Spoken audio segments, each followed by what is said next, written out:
akamaro k'ubutumwa bw'ubugorozi n'ivugurura bwaje bukenewe rwose buwembura imitima yari yarabye bugakiza imibiri yamunzwe n'indwara.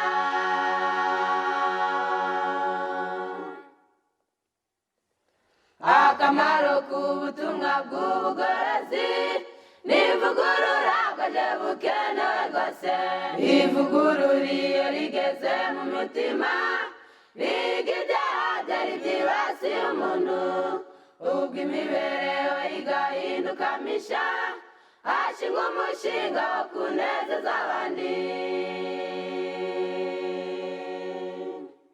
Bakunzi b'ibiganiro by'abagorozi tubahaye ikaze muri iki kiganiro twabateguriye uyu munsi kuko dusanzwe dutegura n'ibindi biganiro byatambutse binyuzwa ku mbuga nkoranyambaga.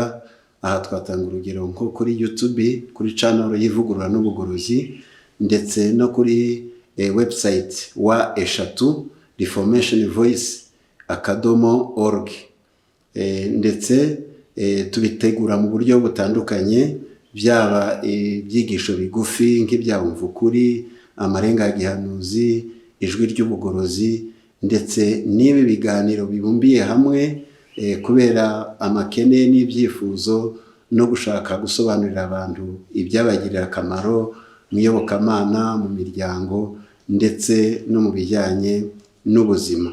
Uyu munsi rero tukaba twabateguriye ikiganiro kiri buze kubafasha no kubungura.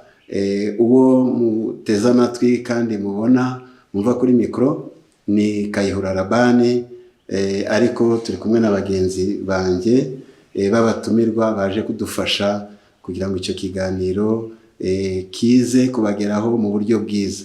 Reka mpere ibumoso bwanjye nsabe mugenzi wanjye ko yabibwira. Nitwa Mugunga Pierre. Murakoze cyane.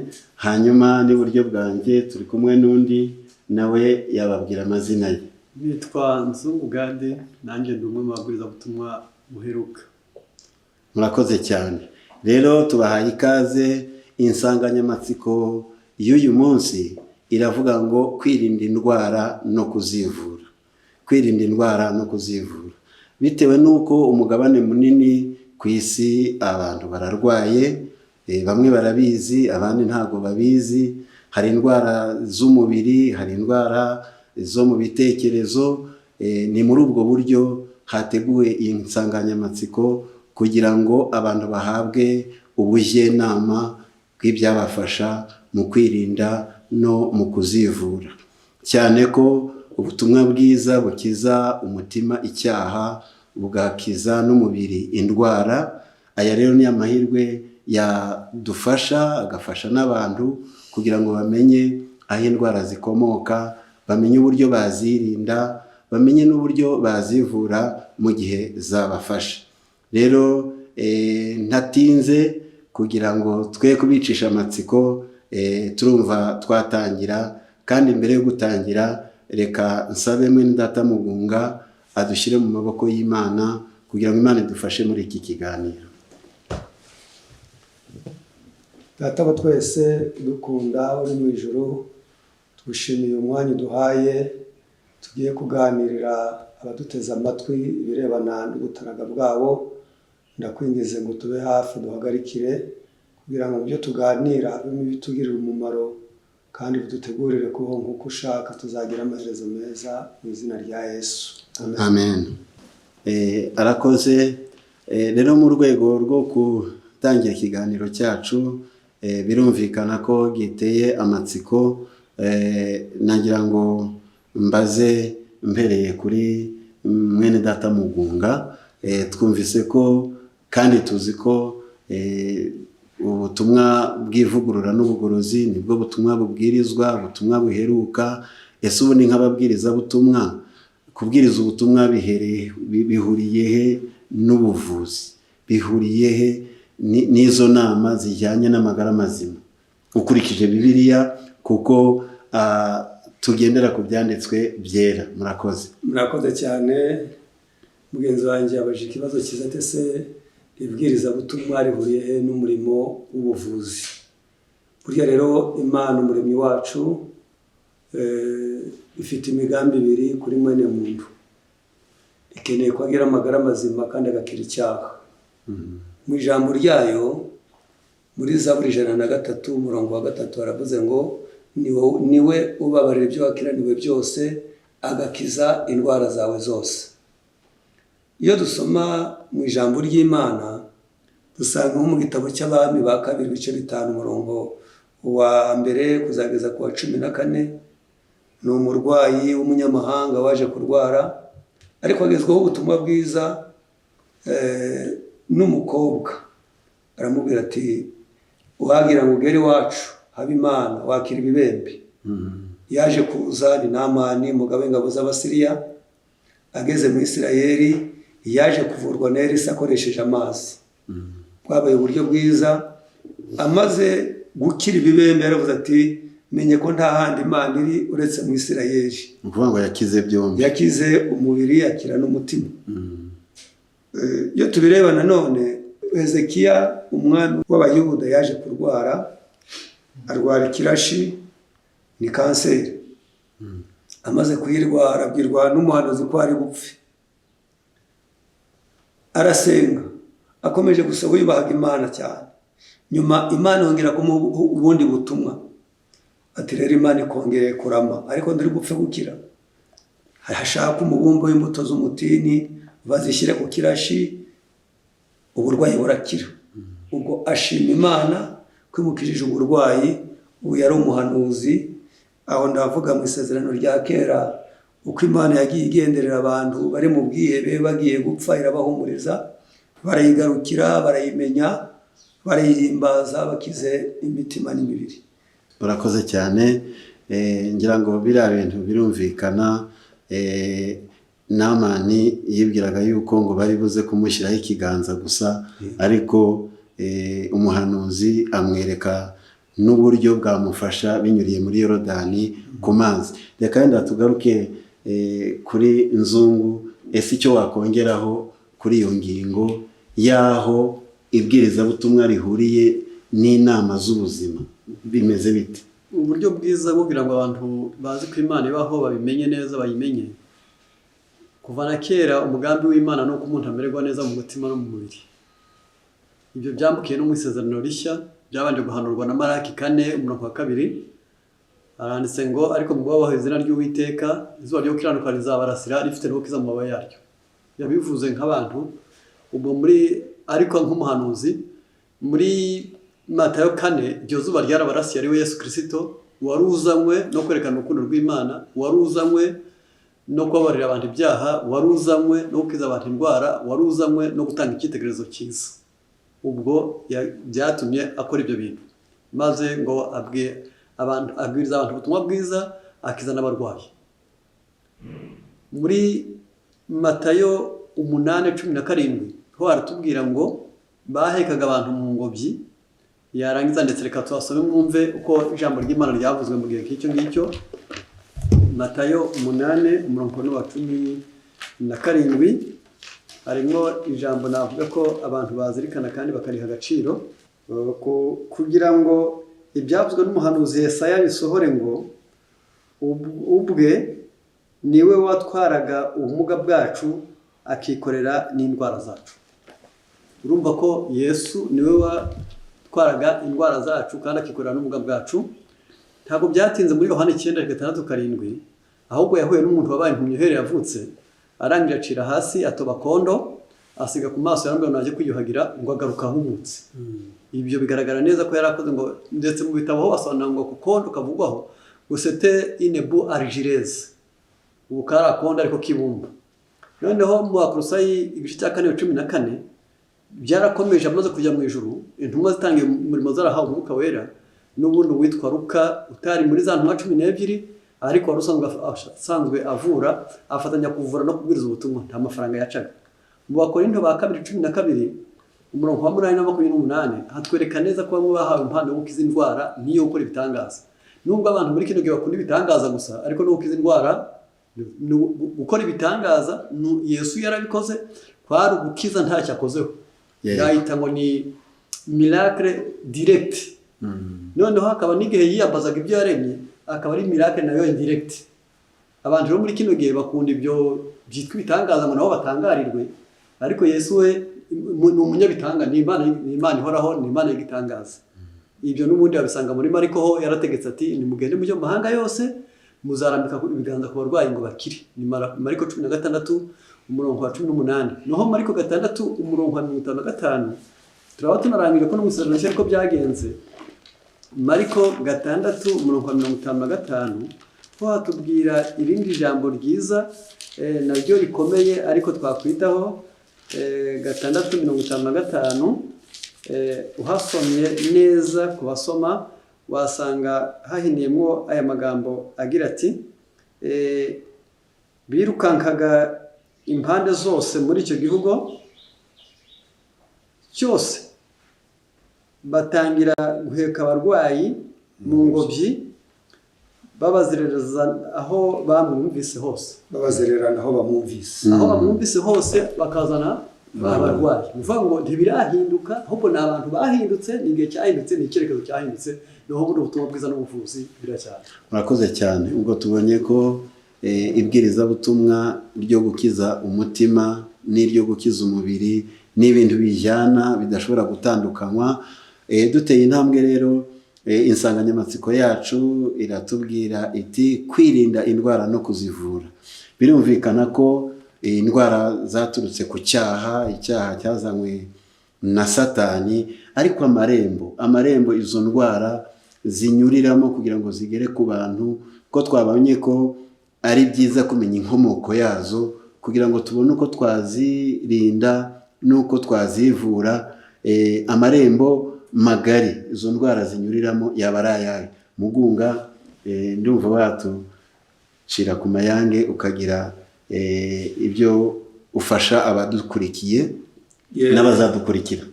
Murakoze cyane. Indwara zinyurira mu nzira nyinshi. Icya mbere ndaza kukivuga ni amafuti mu mirire. Yego. Ni uguhorana umutima uhagaze. Ikindi ni umwanda ku mubiri, mu ngingo n'ahandi. Hari n'ahandi. Ubwo ni ukuvuga ngo atubwiye amarembo nk'atatu: amafuti mu mirire, guhora uhagaritse umutima n'umwanda.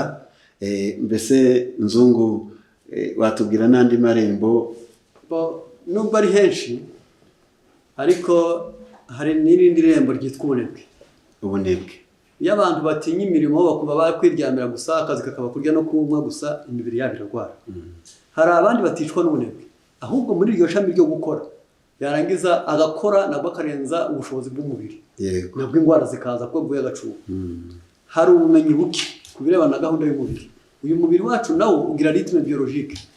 Ni ukuvuga ngo iyo utawukoresheje nk'uko Imana yawugeneye urangirika, noho kutawumenya ngo ugaburire neza, kutawumenya ngo ufate neza, mbese byawutegetse ntubikore urarwara. Ingingo ya navuga ngo ndabanyise ya 6 haravuze ngo ni indwara ziterwa n'iterambere. Iri terambere turimo naryo bazita ngo ni maladie de la civilisation. Ni ngo uko tubayeho ibyahindutse byahinduye n'umubiri bigatuma umubiri urwara. Noneho icya 7 ni ibyorezo. Ibyo bita epidemie, zimwe ziba zanduza, izindi zirigenda mu mwuka zigenda bwabe gusa. Aho ni amarembo 7 y'indwara.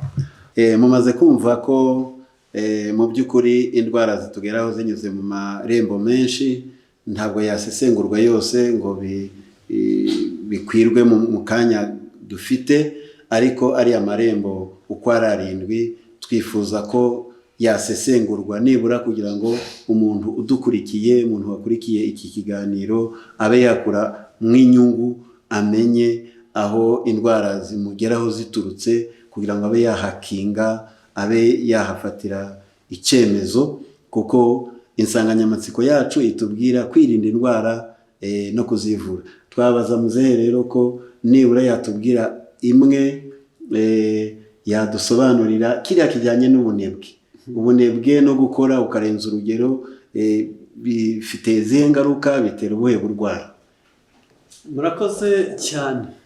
Ikintu cyitwa ubunebwe bwa mbere ni icyaha. Ndavuga ngo la paresse est un péché. Iyo umuntu abaye umunebwe, Bibiliya yo iduha izi nama. Kuva 20:9 haranditse ngo mu minsi 6 y'ukora. Ubwo n'imibare y'iminsi yo gukora nayo iranditswe. Waruhuka utakoze. Ubwo kuruhuka utakoze sinzi icyo ubukoze. Niyo mpamvu mu mubwiriza 9:10 haravuze ngo umurimo werekejeho amaboko nawo ukorane umwete. Ubwo bivuze neza ngo sinabyiza ko umuntu ajya gukora ari kwikurura, asa n'uwagushije ishyano, asa n'uwagowe, asa n'umuntu Satani ariwe yamutahiye. Oya, ahubwo umurimo n'umugisha tugomba kuwukorana umwete.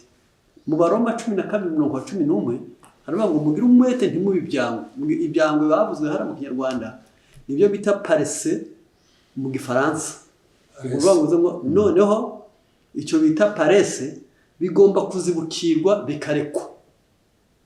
Mu Batesalonike ba 2:3-9 Pawulo we yari umuntu kategorike, yarahuranira ngo udakora ntakarye. Ariko nubwo ari uko bimeze mu isi turimo none, ahubwo abanebwe barya kenshi kuruta ababishatse.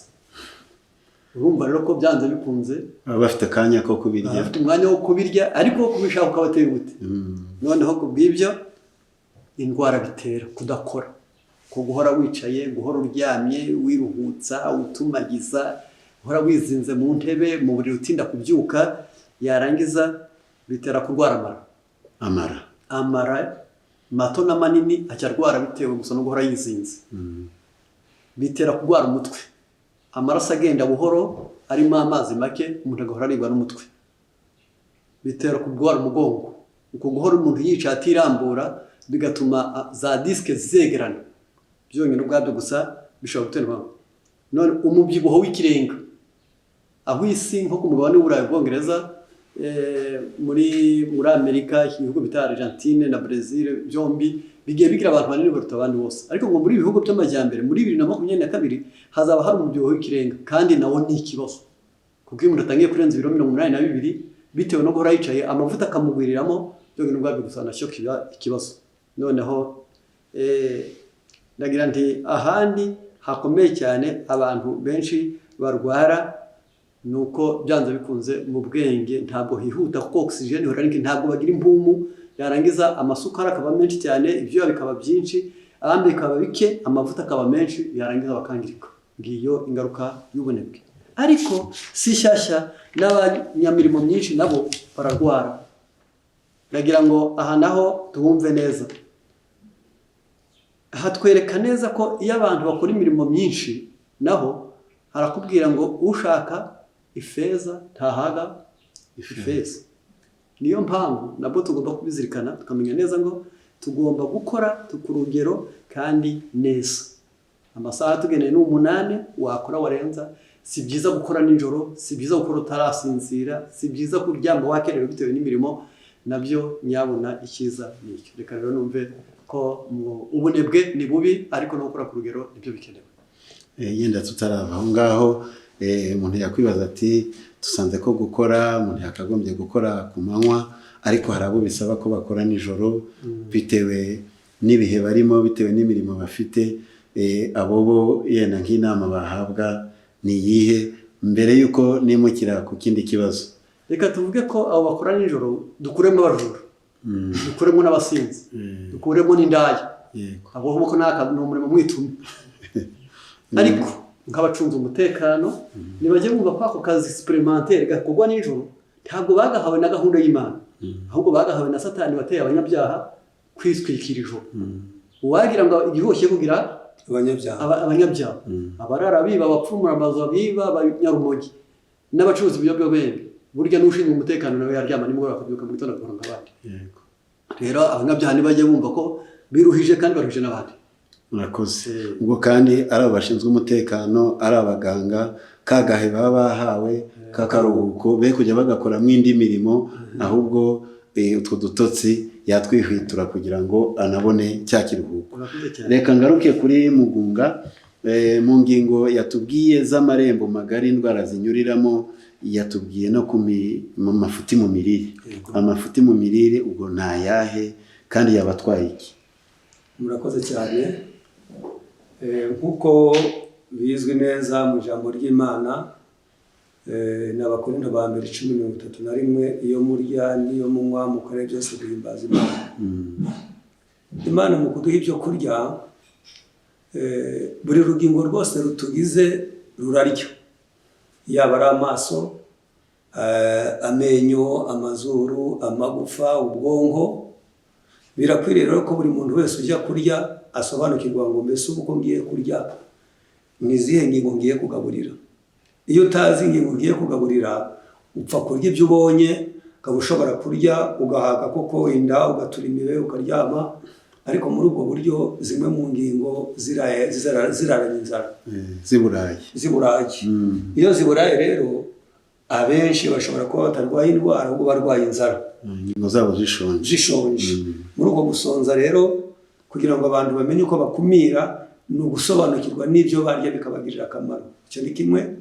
Mbese ni indyo ikennye, abandi ni uguhorera indyo imwe bitewe n'uko bayikunda, cyangwa se wenda kubw'ubukene hari abantu barya indyo imwe bitewe no kutamenya guhinduranya. Buri wese nasobanukirwe neza yuko buri rugingo rwe afite rumusaba kurya, agasobanukirwa n'igaburo rya buri rugingo. Icyo ni kimwe.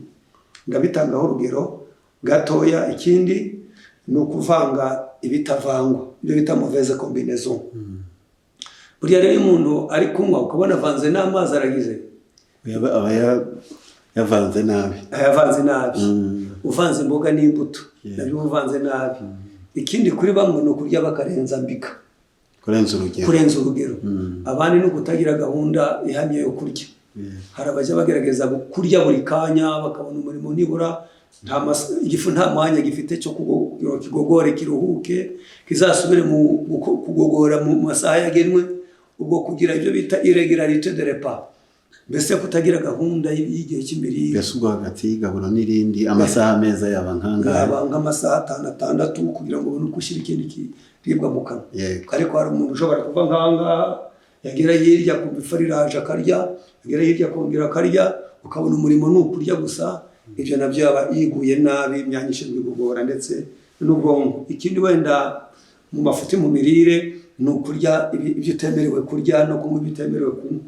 Ni benshi ubona babanywa nzoga, banywa rumogi, ubwo ibyo birabangiriza. Ikindi nanone ni abantu benshi bakunze kurya bagiye kuryama, ukabona umwanya wo kuryama ifirimbi ibaye umwanya wo kurya ngo ngiye kuryama. Buriya rero umuntu aryama akimara kurya, igifu kitarabanza kunogereza ibyo wariye, uba wiyangirije. Kuri ya mafuti cyangwa se indyo ikennye, niho ninongera gusubira kuko amafuti yo ni menshi mu mirire. Natanga nk'urugero, proteine iyo zibaye nkeya mu mubiri, ushobora kurwara umwijima n'impyiko. Zaba nyinshi, ubwo kutwereka ingaruka byatuzanira. Yego. Zaba nyinshi cyane ukarwara ibibyimba. Birasaba rero kugira ngo umenye ngo ibifite kurya ibyo kurya, proteine zikaba ku rugero, ntizibe nyinshi. Birasaba gutoranya ibyo kurya. Hepfo wenda icyo navuga nti umubiri wacu ukenera isukari, n'ubwonko barayikenera, itera imbaraga. Iyo iboneka mu binyampeke, ikenerwa buri munsi, kuko buri munsi turakora, tugakoresha imbaraga, tugakoresha ubwonko. Iyo ibuze haba hari ikibazo gikomeye, ugira intege nkeya. Kumara kugira intege nkeya, za mbaraga wakeshaga isukari ikomoka mu binyampeke, ukaba umunyantege nkeya. Wakoresha mvaruganda ukagira nyinshi yarenga, ukabura vitamine B ya mbere, ukabura vitamine A, ukabura calcium, ukabura n'indwara z'amagufa, ukabura n'indwara z'amaso, ushobora kurwara na diabete.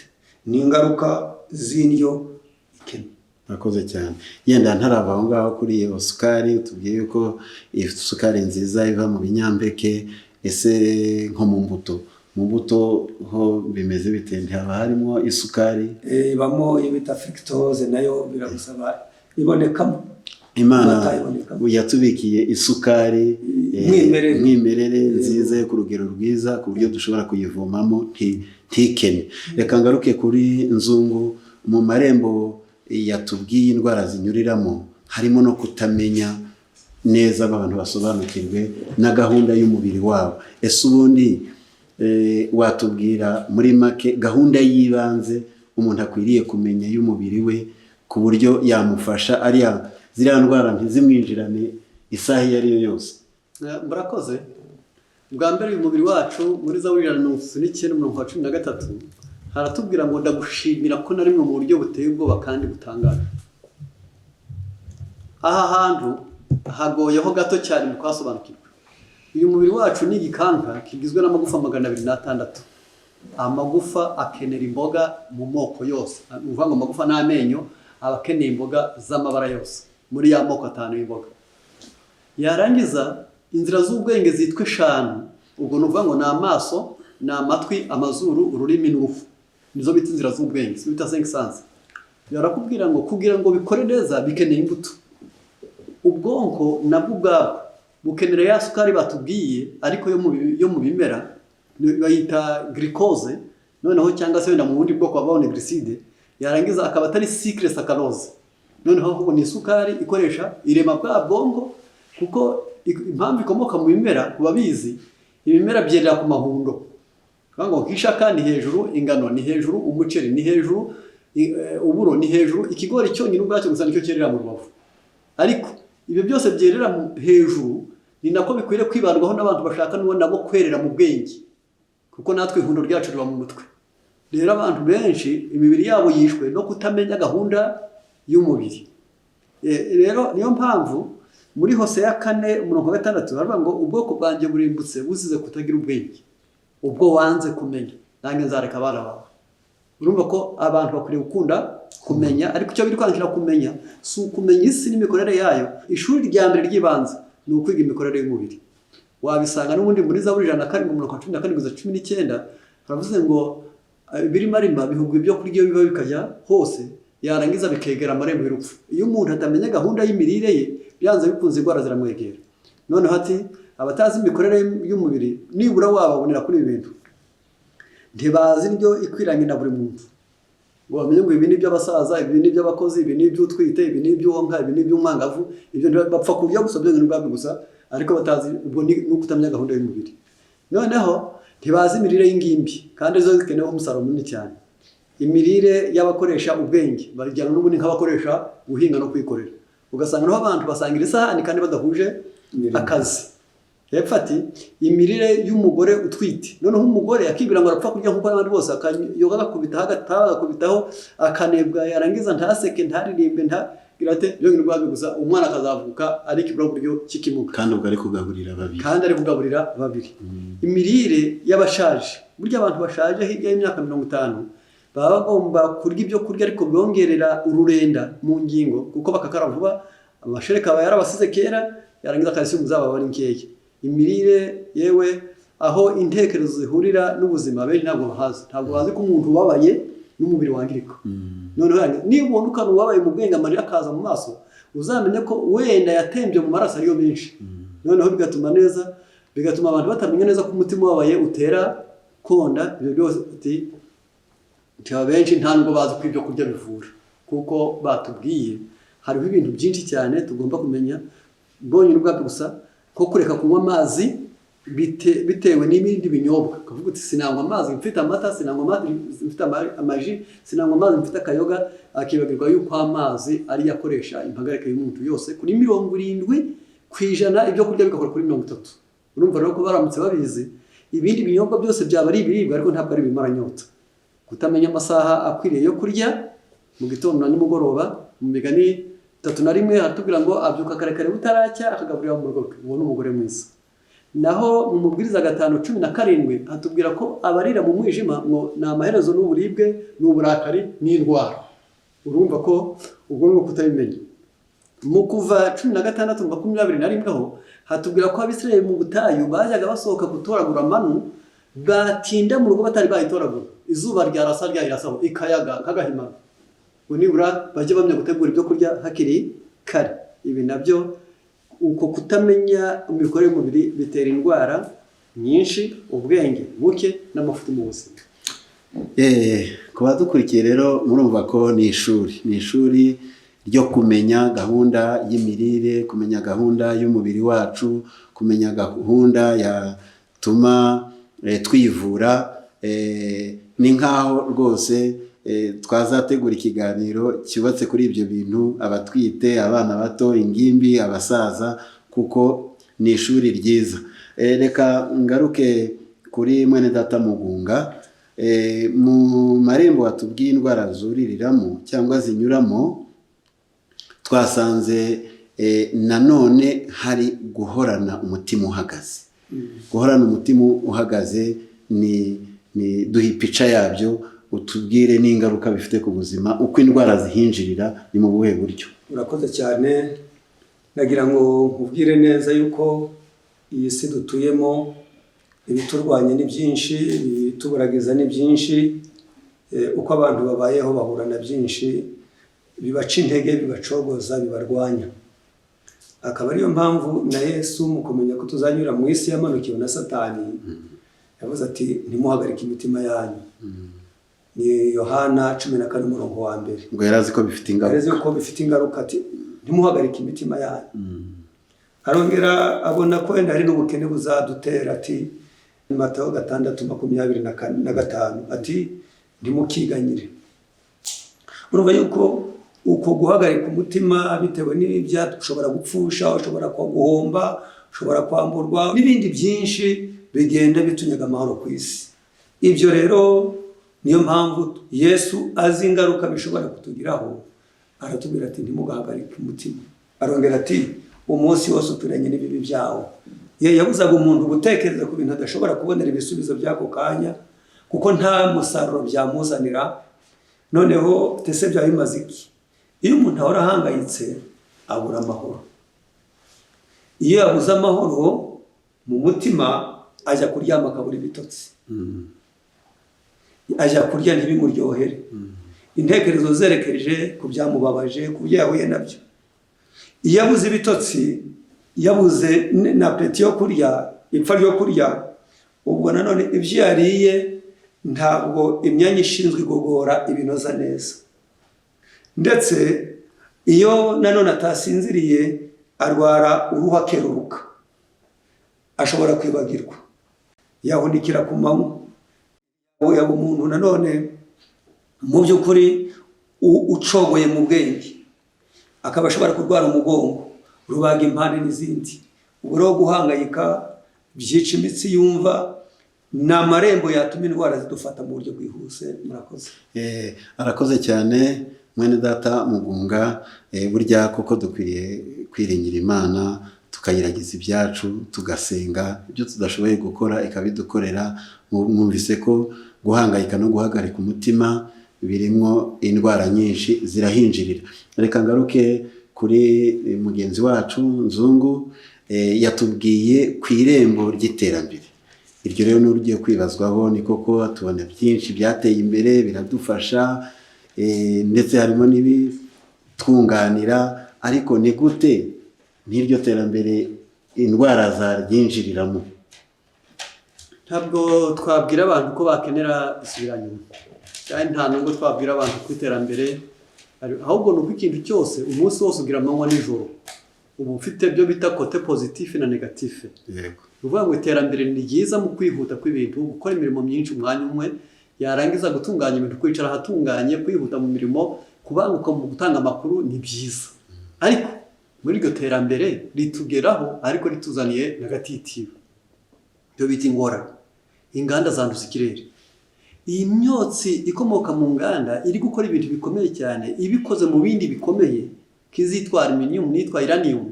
Iyi myotsi yabyizamutse iri gukora ibintu bikomeye cyane, ikazamuka ikajya mu kirere, igahura n'umwotsi uvuye nko mu ntabire cyangwa mu nyanja, mu mazi, bikagenda bikarema igicu. Iki gicu kikongera kigaruka kituzaniye ya myotsi n'ubundi. Iyo myotsi rero ishobora kujya mu mboga, iyo myotsi yajya mu mazi, iyo myotsi yajya mu byo kurya bitekewe hanze, iyo myotsi yajya mu byanitse, yarangiza noneho ikabirinduka ikagera mu maraso yacu ikatwangiriza. Icyo ni kimwe. Nk'izitwa za benzine zishobora kujya, imato ashobora kunyura mu nyanja afite moteri, yarangiza ayo mato y'ubwayo akabirinduka, yarangiza iyo benzine ikongera igasubira mu mazi, ayo mazi akanyobwa n'amafi, ayo mafi tukayarya bikatubyarira ingorane. Iyi myotsi izamuka yarangiza ikitwa ozone. Byavumbuwe mu 1975 ko ozone yatangiye gupfumuka bigatuma izuba ritugeraho nta nkingirizi.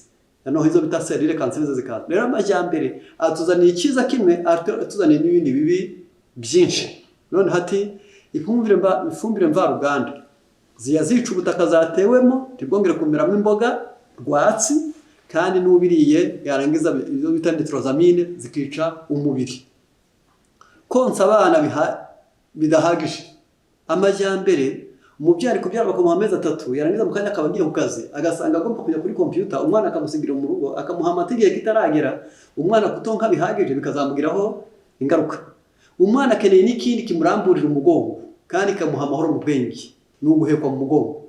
Amajyambere nayo ni ukumushyira muri berso, yarangiza ukamusigira umukozi, yarangiza ukamushyira mu gatanda, abandi ugashyira mu gafuka shunga, yarangiza kumushyira mu mugongo w'ukomere akadamaze ke guturumbuka ahubwo umugongo ari gukomera. Byarananiranye, ubu cyo n'ikibazo no muri weekend akavuga ati ngiye mu birori ntabwo namutwara. Hari imyambarire yambara akakubwira ati nukura aha hantu iyi bluze yanjye ntabwo nayishyiraho umwana, ubu akagenda herekanyije n'umukozi wo kumuheka. Ariko umwana mu mugongo wa nyina niho yishimira kuta ahandi hose ko nyina muheka neza, yumva nahengamye akagikunda muhengura kuko aba harimo impuhwe za kibyeyi. Yego. Noneho isukari nyinshi nayo muri kino gihe cyacu bamwe bashyira mu mitobe, abandi bashyira mu nyama, abandi bashyira mu biryo, abandi bashyira mu mikati, abandi muri za keke, abandi muri za biswi. Iyo sukari nayo kuko mwabyumvishe mbere hose iyo bita saccharose, bibwaye gusa babwita ngo ni volere qualifiée de calcium. Ishoboye kwiba calcium, ariko byo biri mu majyambere aho abantu baryaga ibisheke, aho abantu baryaga imineke, aho baryaga imbuto bwite, none hose babibona ahubwo basigaye bashaka ibyo by'ibihimbano. Noneho kudakoresha umubiri. Abantu benshi cyane ntawe ukivoma ngo yikorere ku mutwe, ntawe uhinga, inka zirahinga, imodoka nizo zitembera, umuntu no guteka ku mashini, nuko pasa ku mashini, akandi kose mbese icyitwa umurimo gisigaye bisa naho abadakoresha ubwenge basigaye gusa umurimo afite uruhije ari uguhekenya ibiryo. None ugasanga ingingo zarahinamaraye, ari iterambere nta kindi kibiteye. Gutaramira ku mafilime mabi. Urubyiruko rugomba gusinzira amasaha 8 kugeza kuri 8 n'igice. Ariko iyo amaze gufata telefone akajya muri telefone, ashobora kureba abicanyi, akareba abasambanyi, akareba abarwana, akareba abatukana, akareba abambaye ubusa, ejo n'abakigana. Kuko on est transformé par la contemplation. Burya mu byo umuntu yitegereza nibyo bimuhindura. Rero byabyara nk'iki byonyine ubwabyo gusa ushobora kwambara nabi, ukambara ibigufashe, kwambara ibitagufubitse ngo bikumara imbeho, inkweto ndende cyane zirenze santimetero 5 kuva hasi, izo zirwanya icyo bitatando hano muri uyu mutsi w'inyuma w'igitsi. Uwo mutsi yo kwabo ubona wiyihinnye umuntu yashinze amano, byongera ubwabyo gusa bihora bikanga umutima ku buryo umuntu twitewe kuva ku kwezi kwa 1 kugeza ku kwezi kwa 5 ntiyemererwa kwambara inkweto bifite taro ndende kugira ngo umwana atazavuka yikanga. Ibyo byose bitwara iki? Bitera imitsi, indwara z'imitsi zo bita varice, yarangiza benshi barazizi, indwara y'umutima, kugorama k'umugongo ndetse n'indwara z'imyanya ibyara. Ako niko izo nizo ndwara nyinshi zishambikiye ku majyambere bita maladie de la civilisation. Murakoze cyane. Birumvikana ko naryo ni irembo burya turugarijwe, twaturutswe impande zose, ariko natekereza ko turi buze guhabwa n'ubujyanama tutarahagera. Muvandimwe Mugunga yigeze kutubwira nanone irindi rembo ryitwa umwanda. Niba mbyibuka neza, umwanda wo ku mubiri n'uwo mu ngingo, yadusobanurira neza, agasobanurira abadukurikiye uwo mwanda ni mu buhe buryo kandi utwaye iki.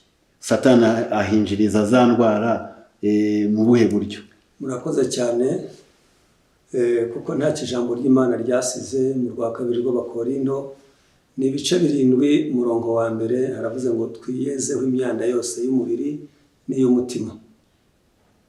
Mu Batesalonike ba 2:23 baranditse ngo mwebwe ubwanyu n'umubiri n'ubugingo birarindwe bitazabaho umugayo. Umwanda ni mubi. Ese biti kintu cya mbere wenda tuvuge aho umwanda unyurira ubonekera maze n'indwara zikaza. Ushobora kubona umuntu arangije icyumweru atiyuhagira cyangwa se atamese imyenda ye. Bibaho. umuntu yagenda yabageze hirya agasanga umuneke aho wanitse arafashe ntiyakarabye aratoneye arariye. Isazi zaguye aho ngaho abo yahuye nabo niba bari bavuye kuri toilette ntibakarabe, ubwo iyo myanda irajya kuri bya bindi ari buke kurya. Ubwo kurya udakarabye kuva kuri toilette ntukarabe. Ikindi mu ngingo aho ni inyuma ku mubiri ni ukudakaraba, ni ukutiyuhagira, ni ukutamesa imyambaro wambaye. Ibyo byaba amarembo y'indwara. Imbere mu ngingo nk'uko mugenzi wanjye yabanje kubivuga ni ukutanywa amazi. Waba ufite amata ati sinywa amazi, jiti sinakurirwa nywa amazi mfite. Burya buri kintu cyose gifite umwanya cyagenewe. Ubwo imbere haba hari imyanda ikurwamo n'amazi gusa. Kuri bene abo batanywa amazi nibo usanga barwaye impatwe, nibo usanga barwaye impyiko, nibo usanga barwaye ibifu n'amara, bitewe n'uko ibyo bariye. Nk'uko ujya kurira ku isahane bajya kugaburira bakabanza kuyoza, niko nawe ibyo kurya wariye kugira ngo ibindi bibone aho bijya usabwa gusukura aho byanyuze. Birasaba rero mu ngingo usabwa nanone kunywa amazi no kudakora imyitozo ngororamubiri. Ni benshi nabo iyo badakora imyitozo ngororamubiri burya ntibasohora ibyuya. Iyo umuntu adakora imyitozo nabwo biraza ko nta buryo imyanda isohoka mu mubiri nyuriye mu mwenge w'uruhu, isohorwa n'ibyuya. Umuntu rero utagira ngo yuhakuya nabwo uyu mwanda wo kutakora siporo ni ukudakora siporo sinabibara mu myanda bwo, ariko no kutiyuhagira ngo ya myanda usinziriye abagize ibyuya bakoze imirimo ngo uyivaneho, urumva kuri bunuke. Ni benshi cyane ushobora kunyuraho bari kumva wajyana amaso hirya, bashobora kurwara indwara. Mu byo kurya nanone nk'uko tubibona hari ibyo kurya abantu batoza neza bagiye kubiteka, ubundi aho babifatiye ubundi babiteka ntibamenye kubipfundikira, none ibyo kurya bikarangara, isazi zigakoramo, iyo zivuye ukabona igize. Ikindi ku batetsi ni ukurya ibyo kurya byarengeje igihe, ibyagaze. Ibyo byo byangiriza umwijima, bikangiriza amaraso, bikangiriza impyiko, bikica ubwenge. Nta bindi ari ibirebana ibyo kurya bishaje. Mu rugo rero inyuma hadukikije, namwe murabizi, muri abahamya babyo, ibizenga ahadukikije mu rugo murabona imbuto za malariya. Murongera mubone nanone uburyo abana bituma hafi y'urugo.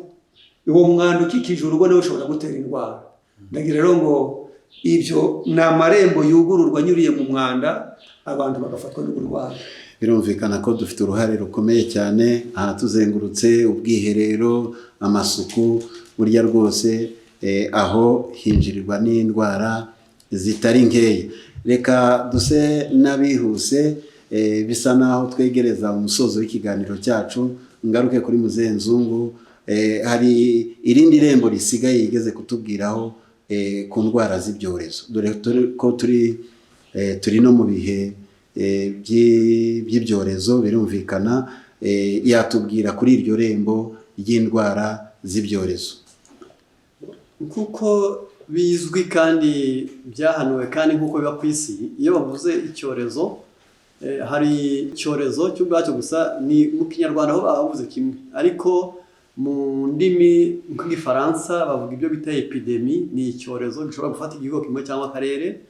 Hakaba icyo bita pandemi, akaba ari gishobora gufata isi yose, nk'iyi muri kubona corona. Ntabwo ari nayo ya mbere yafata isi yose, hariho n'izindi zagiye zifata isi yose. Yarangiza hakaba n'icyo bita pandemi. Noneho ni cya cyorezo gihinduka kikabana n'ubuzima bw'abantu bakakimenyera, n'umubiri wabo ukakimenyera, bakakirwara bakakiruka, bagahora bayikingira, igahora kigaruka. Ibyo n'ubundi buryo. Ariko ibyorezo muri Luka 21:11 Yesu yavuze ko hazabaho indwara z'ibyorezo. Ubwo nk'umukiza wari kureba kure yabonye hazabaho indwara z'ibyorezo. Naho muri Yesaya 24:6 haravuze ngo abantu bacumuye amategeko bahindura ibyategetswe, bica isezerano ridakuka, ngo nicyo gituma umuvumo utsembise. Uriya umuvumo ni icyo cyorezo nyine. Noneho bifite icyo bitwaye isi. Muri Yesaya 24:17 haravuga ngo wa muturage w'isi we, ubwoba, urwobo n'umutego bikugezeho. Ubwo icyambere bitwaye isi ni ubwoba. ubwo murabona ko byanze bikunze iyo icyorezo cyaje ntigitinya abakomeye n'aboroheje, ntigitinya abakene n'abakire, umugufi n'umuremure, abize n'abatarize, bose kirabegera, bigatuma bose ubwoba bubafata. Bimwe mu byorezo byagiye biba ku isi ni nka mugiga, hari n'igihe kigeze kibaho ubushita bubaho, barabukurikiranye baraburangiza. Igituntu hari igihe kigeze kibaho cyica abantu benshi cyane. Gripe mu 1918 gripe yigeze yaduka ku isi yica abantu miliyoni 50. Ubwo mwumve ko arishe benshi, ko muri iki gihugu turimo kigona miliyoni 12 zirengaho gake yarangiza, ariko icyo gihe iyo gripe yo ku migabane y'isi yishe miliyoni 50. Ubwo cyari icyorezo. Yarangiza hari kolera, byo bita ni ukwituma amazi, byongera ubwabyo gusa, igituma umuntu aba deshydrate. Yarangiza iyo yadutse mu bantu irarimbura, ni icyorezo. Ikabisaba gukaraba, kunywa amazi meza, guteka neza, kudapfa kurya udakarabye. Yarangiza nshimishwa n'Imana iz'ubuntu bwayo, yabonye hari indwara nyinshi gusa twakira ari ugukaraba, buryo n'umuti n'umukene yashyikira.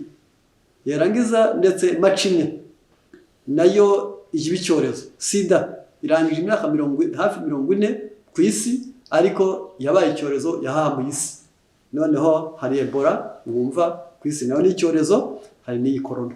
Byongera ubwabyo gusa. Rero ku bw'ibyo indwara z'ibyorezo nazo ziyaziza, ariko mu gitabo cyitwa Twebwe n'Abana Bacu haratubwira ngo indwara 100% ngo 90 umuntu aziterwa n'imirire mibi, ngo ariko 10% ni izanduza, ni ibyorezo n'impanuka. 10%.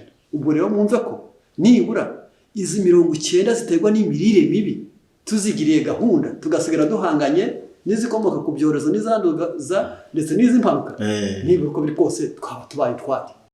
Murakoze cyane. Rero murakomeza gukurikira iki kiganiro, kandi mu by'ukuri kidufitiye akamaro, haba ku buzima bwacu, uburyo twakwirinda, uburyo twasobanukirwa tukamenya. Twihuse rero nagira ngo mbaze ngaruke kuri Mugunga. Tumaze kubona yuko indwara hari uburyo twazirinda. Tugarutse kuri izi ngizi z'ibyorezo, muri iki gihe hari icyorezo cyibasiye imyanya y'ubuhumekero, hakinjirira indwara nyinshi. Nagira ngo mubaze, mbese yenda mu nshamake izo ndwara z'ubuhumekero zaba ari izihe, urugero rw'izo ndwara, hanyuma tuze gutera imbere. Urakoze cyane. Indwara zo mu myanya y'ubuhumekero zirahari, ni nyinshi, cyakora ntituzivuga zose, turavuga zimwe muri zo. Izo zihereye mu mazuru, mu maraka ndetse no mu bihaha. Niho zibasira mbese. Naho zibasira. Yego. Rero niyo myanya y'ubuhumekero. Izo nzira z'ubuhumekero rero zifatwa n'indwara nyinshi. Ndavuga nk'ibicurane, nayo ni imwe mu ndwara z'ubuhumekero. Hari sinizite, hari ibyo bita polipe nazale no gufungiza kw'amazuru, hari iyo inkorora, hari gapfura, hari ubuhwima iyo bita asime, hari bronchite, angine, hari pleurésie, ni amazi mu bihaha, hari igituntu, hari n'iki cyorezo kimaze kwiyadukiza yewe cya COVID-19. Izo ni zimwe mu ndwara zo mu myanya y'ubuhumekero. Murakoze. Birumvikana ko iyi myanya y'ubuhumekero rwose yibasiwe, indwara utanarangije zose, ariko naziriye ubwazo. Nagira ngo ngaruke kuri Mzee Nzungu. Mbese ni ubuhe bufasha, ni ubuhe bujyanama, ni ibihe biribwa, ni iyihe myifatire yadufasha kugira ngo yenda idukingire izo ndwara, cyangwa se ivure n'abo zamaze gufata? Kuko nkurikije uko azivuze, nubwo umuntu yaba atarafatwa na corona, ariko bya bicurane, abandi gapfura, za angine, usanga rwose zigenda ziyongera cyane. Noneho ugakubitiraho n'iki cyorezo cya corona. Ni izihe nama zijyanye n'imirire mwafashisha abantu kugira ngo bikingire. kuba twumva n'abazatubwira abandi cyangwa se abazakurikirana kino cyigisho nabo bakibwira abandi, nibazirikane neza ko iyo dufite ubwenge tumenya neza ko ubuzima dufite tugomba kuburinda. Urangaye nturinde ubuzima bwawe wabugize ikibazo. Ugomba gutegura umubiri uwukoreye ibintu bikurikira: uwugaburira ibyo kurya byubaka umubiri, ibiwukingira, ibiwuvura, ukawufata neza, ukawuruhura, ukawuha amahoro. Izi nzira uko navuga ngo ni inzira zigera muri 6: kuwugaburira ibyubaka umubiri, kuwugaburira uwukingira, ukawaba urwaye ukawuvura ukoresheje ibiribwa, ukawufata neza, ukawuruhura, kandi ukanawuha n'amahoro. Rero kuri iki cyorezo kiriho, nibura kugitabara, kugira ngo nibura abantu benshi bajye bamenya kwitabara cyangwa se bamenye kwikingira cyangwa batabara abaturanyi babo, basaba ibintu by'ibiribwa ariko binyuze mu nzira enye. Ni imboga, turavuga ubwoko bwazo; ni imbuto, turavuga ubwoko bwazo; turavuga n'ibyatsi. Ibi bintu biraza gufata. Impamvu ibi bintu biri buvugwe ni uko bifite vitamine A, bikagira vitamine C, bikagira vitamine E. Corona kimwe n'izindi ndwara zo mu buhumekero, icyakora ngo tutabare gusa abantu benshi batabare bagenzi babo kandi babunganire, tugomba kumenya ibi bintu ko ari 3: imboga zakoreshwa, imbuto zakoreshwa, n'ibyatsi twakoreshwa. Imboga ni tungurusumu, ni onyo, ni karoti, ni amashu mabisi. Ibi bintu kugenda ubisimburanya ari bibisi salade yabyo, yarangiza ndetse bino biraha byo wakuramo nka tungurusumu ntayihuze na onyo ko ziregeranye cyane, yarangiza ni ari ziriya kazihuza, cyangwa ugasaturamo kabiri ugafata amashu na tungurusumu, ubundi ugafata onyo na karoti. Iyi salade yawe ugakunda kuyirya, yaba ari abana bato cyane, yaba ari indembe, ukabikoramo umutobe, wawubagiriye neza ubikoze nibura igihe kirekire. Mu mbuto ni indimu, ni inzabibu na oranje. Oranje ni orange, iri mu bwoko abaramo ukagera muri 5 mu bwoko bita grime, ariko birakenewe mu gutuma aya mazuru yacu, amaraka yacu n'ibihaha byacu bikora neza, kandi infection ntireme, kandi ahangiritse hagasanuka vuba, ahari handuye hakoga vuba, yarangiza ndetse naho microbe zarizishe cyangwa bakteri zigapfa vuba, kuko nkabonyo iyo yinjiye ihera gukora operation bise ngo ni ava arrière. Urayimira ikajya kugwana n'ibiri mu gihaha, ikarwana n'ibiri mu gifu, ikagwana igaruka mu mazuru. Ubwo ko babizi barabizi bajya bayirya. Noneho mu mbuto ni indimu, inzabibu nizo bitareze, yarangiza ndetse n'amaronji. Aha ntabwo ari umutobe wayo uri uburyo gusa, ahubwo uhata ironji ryawe neza ntuma, ugakuraho agahu gusa, ariko hagasigara ryabara ry'umweru dede, ukavangwa n'umutobe wayo ukarirya. Yarangiza n'imbuto z'imbere, iyo useye n'utubuto turi imbere tujyamo, yarangiza ukaba ufite amahirwe. Mu byatsi bivura ni time na tangawizi. Ibi byatsi ufasha agafu ka time ugafata n'akatangawizi ukavanga ugashyiramo ubuki, uyu muntu ufite ikibazo mu maraka akajundika cyangwa kabiryana n'ibindi byo kurya byamuvurira. Ariko cyane cyane ni uguhatana no gucungana no mu maraka, kugira ngo mu mazuru havurwe, mu maraka havurwe, no mu bihaha havurwe. Uko niko abantu bafasha abafite, niko umuntu yifasha. Niba ngo gufasha abandi byazatugora, ahubwo twese turunamiwe, mu muryango wose w'umugabo n'umugore, abasore n'inkumi, mugomba kumenya neza ngo ibi byo kurya bigomba kuboneka mu muryango kandi buri munsi. Murakoze cyane. Mu by'ukuri ku bakurikiye iki kiganiro, murabona ko tubonye ubujyanama bwadukingira, ubujyanama bwakwigoboka. Ibi ntabwo bisimbura abaganga babyigiye, batugoboka ibintu bikomeye bakatuvura, ariko urumva ko iyo wibereye muganga uba ukijije ibyago byinshi. Rero turagira ngo yenda mu musozo w'iki kiganiro,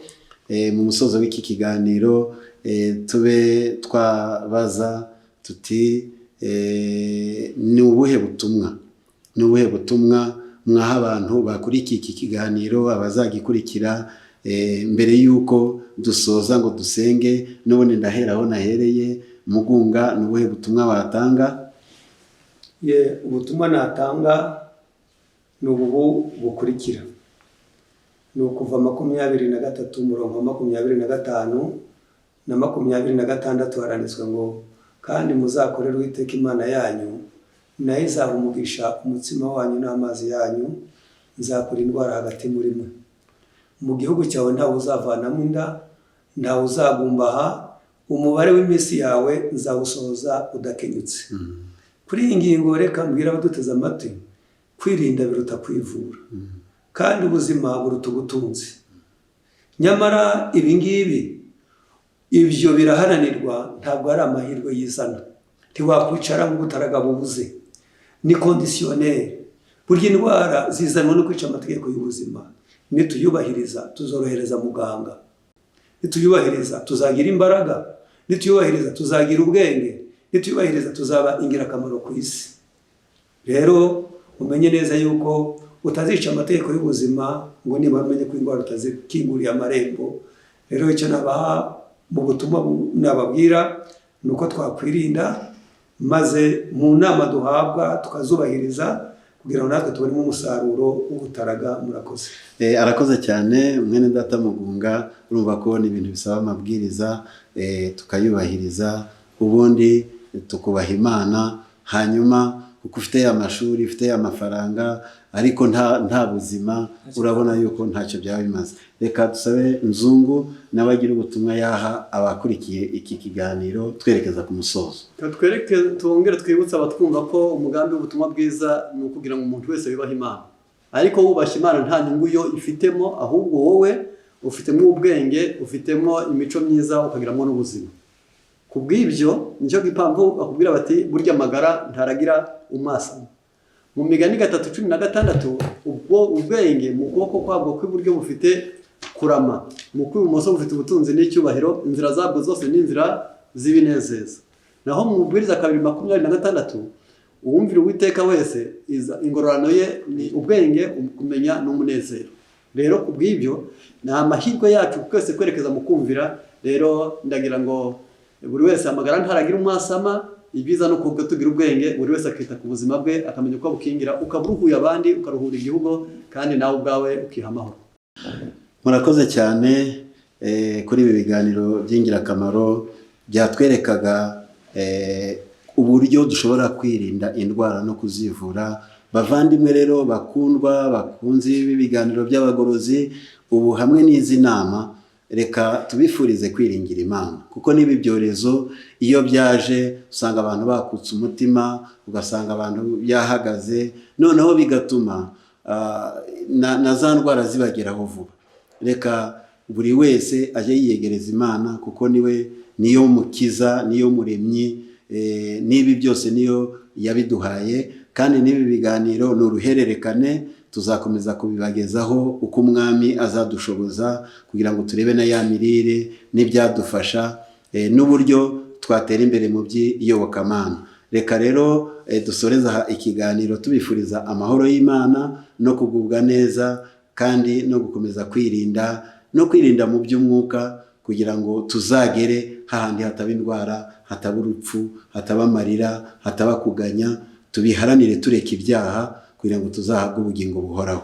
Reka mu gusoza dusabe Muzehe Nzungu ko yaturagiza Imana tugasoza ikiganiro. Turagushimye Data wa twese, aya masaha uduhaye mu buzima, ukaduha n'abatwumva, ubiherwe icyubahiro. Amen.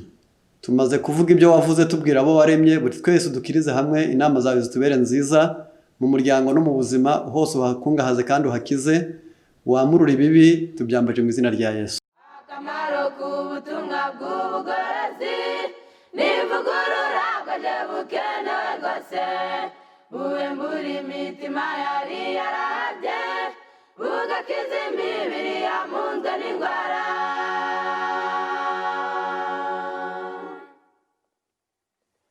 Akamaro k'ubutumwa bw'ubugorozi n'ivugurura bwaje bukenewe rwose, ivugurura iyo rigeze mu mutima, biga ibyaha byari byibasiye umuntu, ubwo imibereho igahinduka misha, hashingwa umushinga wo kunezeza abandi.